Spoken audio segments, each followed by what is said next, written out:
প্ৰিয় ছাত্ৰ-ছাত্ৰীসকল, আজি তোমালোকলৈ লৈ আহিছো দশম শ্ৰেণীৰ অসমীয়া পাঠ্যপুথিৰ অন্তৰ্গত অম্বিকাগিৰি ৰায়চৌধুৰীদেৱৰ ৰচিত ধৰ জাৰু ধৰ ভাই কবিতাটিৰ প্ৰশ্ন উত্তৰসমূহ। যিসকল শিক্ষাৰ্থীয়ে এতিয়ালৈকে ধৰ জাৰু ধৰ ভাই কবিতাটিৰ প্ৰশ্ন উত্তৰসমূহ কৰিব পৰা নাই, তেওঁলোকে এই ভিডিঅ'টো চাই প্ৰশ্ন উত্তৰসমূহ কৰি ল'ব পাৰিবা। আৰু চেনেলটো যদি তোমালোকে ভাল পোৱা বা তোমালোকৰ সহায়ক বুলি ভাবা, তেনেহ'লে চেনেলটো ছাবস্ক্ৰাইব কৰিবা। তোমালোকে ছাবস্ক্ৰাইব কৰিলে আমি সাহস পাওঁ এনে ধৰণৰ ভিডিঅ' বনাই তোমালোকলৈ আগবঢ়াবলৈ। আৰু ভিডিঅ'বিলাক কেৱল মাত্ৰ তোমালোকৰ কাৰণে বনোৱা হৈছে, সেইকাৰণে চেনেলটো ছাবস্ক্ৰাইব কৰি আমাক অলপ প্ৰেৰণা যোগাবা বুলি আশা কৰিলো। আৰু ভিডিঅ'টো ভাল পালে তোমালোকে কমেন্ট কৰিবা, লাইক কৰিবা, তেতিয়া আমি আৰু অলপ উৎসাহিত। বলা আমি প্ৰশ্ন উত্তৰ শিতানলৈ আগবাঢ়ো। পাঠভিত্তিক প্ৰশ্ন উত্তৰ, ভাৱ বিষয়ক। 1. অতি চমুকৈ উত্তৰ দিয়া। ক. অম্বিকাগিৰি ৰায়চৌধুৰীক কি আখ্যা দিয়া হৈছিল? উত্তৰ, অম্বিকাগিৰি ৰায়চৌধুৰীক অসম কেশৰী আখ্যা দিয়া হৈছিল। খ. সাতাম পুৰুষীয়া সোণৰ চোতাল ঘৰ কিহেৰে পোত খাই আছে বুলি কবিয়ে কৈছে? উত্তৰ, সাতাম পুৰুষীয়া সোণৰ চোতাল ঘৰ যুগ যুগৰ ভুহুৰ অৰ্থাৎ জাবৰ জোথৰ মলি পৰাধীনতাৰ কালিমা আদিৰে পোত খাই আছে বুলি কবিয়ে কৈছে। গ. জাতিৰ জীৱন মনোহৰ কৰিবলৈ কবিয়ে কি বেশেৰে জাৰু লবলৈ কৈছে? উত্তৰ, জাতিৰ জীৱন মনোহৰ কৰিবলৈ কবিয়ে বীৰ বেশেৰে জাৰু ধৰিবলৈ কৈছে। ঘ. কবিয়ে চাই থাকোতে মুখ কিহেৰে ভৰি পৰিল বুলিছে? চাই থাকোতে কবিয়ে মুখ কেৱল কাজল ছাইৰে ভৰি পৰিল বুলি কৈছে। 2. হল এবেটোৰ সময় হবৰ জাতিৰ জাৰুদাৰ যে ভাই। ইয়াত কবিয়ে কি কাৰণে জাতিৰ জাৰুদাৰ হোৱাৰ সময় হলহি বুলি সকীয়াই দিছে? উত্তৰ, পৰাধীন ভাৰতক স্বাধীন কৰিবলৈ মহাত্মা গান্ধীৰ নেতৃত্বত যি অহিংস আন্দোলন দেশজুৰি চলিছিল, কবি ৰায়চৌধুৰীও তাৰ অংশীদাৰ আছিল। ইংৰাজৰ গোলামী সহি থাকি অসমৰ ৰাইজৰ দুখ দুৰ্দশা কুলাই পাছেই নধৰা হৈছিল। বছৰৰ পাছত বছৰ ধৰি হিংসা ঘৃণা স্বাৰ্থ ভেদাভেদে অসমীয়া জাতিৰ গৰিমাত কালিমা খান্দিছিল। পৰাধীনতাৰ গ্লানিয়ে জাতিটোক যেন মলিন কৰি তুলিছিল। নিজ মাটিৰ চোতাল যেন আনৰ জাবৰেৰে ভৰি পৰিছিল। এইবোৰ আঁতৰাই সকলো একগোট হৈ যুঁজিলেহে পৰাধীনতা আঁতৰ হব। সেয়ে কবিয়ে সকলোকে জাৰুদাৰৰ দৰে হবলৈ কৈছে। জাৰুদাৰে সকলো জাবৰ সাৰি ঘৰ চোতাল পৰিষ্কাৰ কৰাৰ দৰে অসমীয়া জাতিয়েও নিজৰ মাজত থকা বেয়াবোৰ আঁতৰোৱাৰ সময় হৈছে বুলি কবিতা ফাঁকিৰ দ্বাৰা কবিয়ে সকীয়াই দিছে। 3 নম্বৰ, নহলে যে বিশ্বসভাত নহব তোৰ বহাৰ ঠাই। বিশ্বসভাত বহাৰ ঠাই পাবলৈ কবিয়ে কি কৰিবলৈ নিৰ্দেশ দিছে? উত্তৰ, যুগ যুগ ধৰি অসম তথা ভাৰত ব্ৰিটিছৰ শাসনাধীন হৈ আছিল। পৰাধীনতাৰ কালিমাই অসমৰ ঐতিহ্যক হেঁচি ধৰিছিল। ইংৰাজৰ গোলামী খাটি অসমীয়া জাতিৰ সকলো নষ্ট হৈ গৈছিল। শাসকীয় নীতিৰ কবলত পৰি মানুহৰ নিজৰ মাজতে সৃষ্টি হৈছিল হিংসা দ্বেষ ঘৃণা ভেদাভেদ আদি। এইবোৰে মানুহক পাহৰাই ৰাখিছিল স্বকীয় ঐতিহ্য অস্তিত্ব উদ্ধাৰৰ কথা। কবি ৰায়চৌধুৰীয়েও এই কথা বুজিছিল আৰু ৰাইজক উদ্বুদ্ধ কৰিব বিচাৰিছিল। ৰাইজ জাগ্ৰত হলে নিজ অধিকাৰ ৰক্ষাৰ প্ৰতি সচেতন হলেহে স্বাধীনতা ঘূৰি আহিব। যাৰোদৰে যিদৰে ঘৰৰ চুকে কোণে থকা জাবৰবোৰ সাৰি ঘৰ চোতাল পৰিষ্কাৰ কৰি ৰাখে, একেদৰে অসমৰ লোকসকলেও দেশৰ চৌদিশে থকা শাসক গোষ্ঠীক খেদিব পাৰিলেহে অসম জাতিষ্কাৰ হব, এই কথাই তেওঁ কব বিচাৰিছে।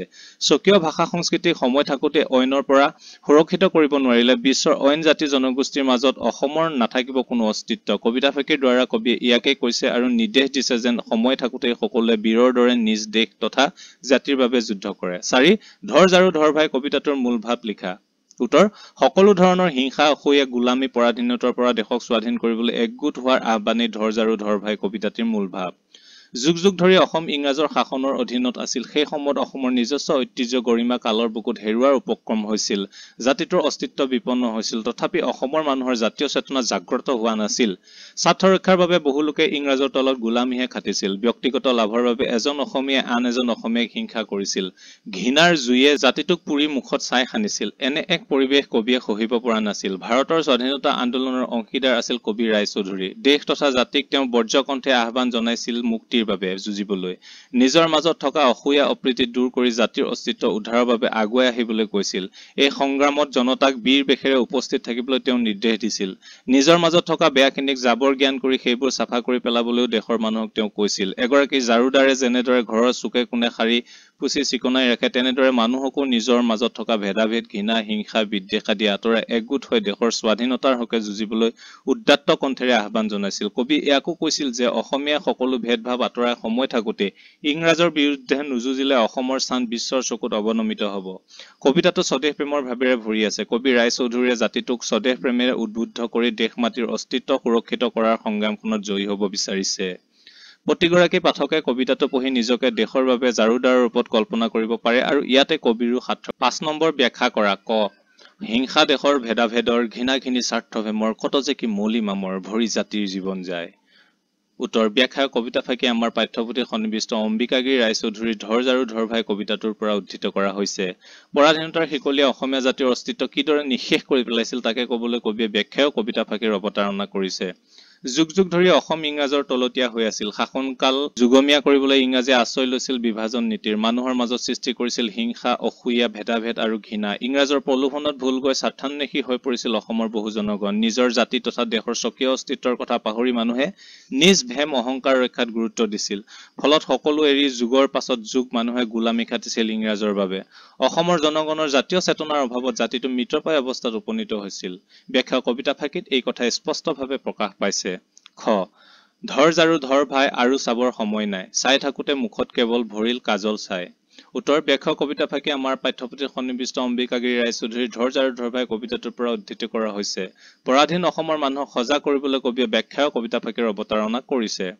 অসমক বহু বছৰ ধৰি শাসন কৰিছিল ব্ৰিটিছে। নিজৰ মাজত মিলা প্ৰীতি নথকাৰ বাবে আৰু স্বাৰ্থপৰ মনোবৃত্তিৰ বাবে জাতিটোৱে গোলামীৰ পৰা মুক্ত হবলৈ পৰা নাছিল। নিজস্ব ঐতিহ্য অস্তিত্ব ৰক্ষাৰ কথা পাহৰি অসমৰ মানুহ কেৱল ইংৰাজৰ তলত দিন কটাইছিল। ফলত অসম মৃত জাতি আৰু দেশত পৰিণত হোৱাৰ উপক্ৰম হৈছিল। তাকে দেখি কবিয়ে হাহাকাৰ কৰি উঠিছিল। দেশবাসীক আহ্বান জনাইছিল দেশৰ হকে যুঁজ দিবৰ বাবে ওলাই আহিবলৈ। দেশৰ পৰাধীনতাক কবিয়ে কাজল ছাইৰ লগত তুলনা কৰিছে আৰু সেই ছাই পৰিষ্কাৰ কৰিবলৈ অসমবাসীক জাৰুদাৰ হবলৈ নিৰ্দেশ দিছে।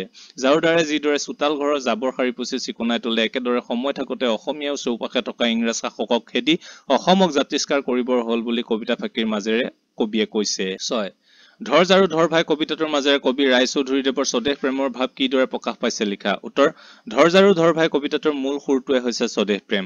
কবি অম্বিকাগিৰি ৰায়চৌধুৰীৰ জাতীয়তাবাদী চিন্তাধাৰাৰে পৰিপুষ্ট লোক। জাতি তথা দেশৰ উন্নতিৰ বাবে তেওঁ সদা উন্মুখ হৈ আছিল। এটা সময়ত অসম ইংৰাজৰ শাসনৰ অধীনত আছিল। অসমীয়া জাতীয় ঐতিহ্যপূৰ্ণ পৰিচয় এৰি আনৰ গোলামী খাটিবলগীয়া হৈছিল। ইংৰাজে বিভেদৰ ৰাজনীতিৰে অসমৰ জনগণৰ মাজত বিয়পাই দিছিল ঘৃণা, অসূয়া, ভেদাভেদৰ ভাৱ। ফলত নিজৰ মাজতে অসমীয়া পৰ হৈছিল। স্বাৰ্থপৰতাক প্ৰশ্ৰয় দি ইংৰাজৰ হকে কাম কৰি বহু অসমীয়া এনে কাৰ্যৰে নিজৰ গাতে কালিমা সানিছিল। কবি ৰায়চৌধুৰীৰ দেশপ্ৰেমিক মনে এইবোৰ কথা সহিব পৰা নাছিল। মহাত্মা গান্ধীৰ নেতৃত্বত দেশজুৰি চলা স্বাধীনতা আন্দোলনৰ তেওঁ আছিল অক্লান্ত কৰ্মী। আন্দোলন কৰি কাৰাবাস খটাৰ সময়ত ৰচনা কৰা কবিতাটোত সেয়ে তেওঁৰ দেশপ্ৰেম উজ্বলি উঠিছে। কবিয়ে উদাত্ত কণ্ঠেৰে অসমীয়া জাতিক আহ্বান জনাইছে সকলো বেয়া পৰিহাৰ কৰি দেশৰ স্বাধীনতাৰ হকে যুঁজিবলৈ। জাৰুদাৰে যেনেকৈ ঘৰ চোতালৰ চুকোণ সাৰি পুচি পৰিষ্কাৰ কৰে, অসমৰ মানুহেও নিজৰ মাজত থকা হিংসা ভেদবোৰক দলিয়াই পেলাব লাগে আৰু জাতিৰ অস্তিত্ব ৰক্ষাত আগভাগ ল'ব লাগে। নিজৰ জাতিটোক এনে আহ্বান কৰিয়েই কবিয়ে জনাব পাৰিছিল যে কেৱল তেওঁৰ স্বদেশ প্ৰেমিক মনটোৰ বাবে। সমগ্ৰ কবিতাটো কেৱল স্বদেশ প্ৰেমৰ ভাৱেৰে ঠাহ খাই আছে। ভাষা বিষয়ক তলত দিয়া জুৰীয়া শব্দবোৰে একোটিকৈ বাক্য ৰচনা কৰা। বাক্য ৰচনা কৰাখিনি তোমালোকক মই ধুনীয়াকৈ লিখি দিছো। এইবোৰ চাই চাই তোমালোকে লিখি ল'বা বা নিজৰ মতেও বনাই লিখিব পাৰিবা। প্ৰিয় ছাত্ৰ ছাত্ৰীসকল, তোমালোকে নিশ্চয় চাগে এতিয়া চেনেলটো ছাবস্ক্ৰাইব কৰিছা আৰু ছাবস্ক্ৰাইব যদি কৰিছা লগৰ সকলোলৈকে শ্বেয়াৰ কৰি দিবা। 2 নম্বৰ তলৰ শব্দবোৰত মূৰ্ধন্য ন হোৱাৰ কাৰণ দৰ্শোৱা। শুন, ঘৃণা, ঋণ। উত্তৰ শুন। শুন শব্দটোত মূৰ্ধন্য নটো স্বাভাৱিকতে হৈছে।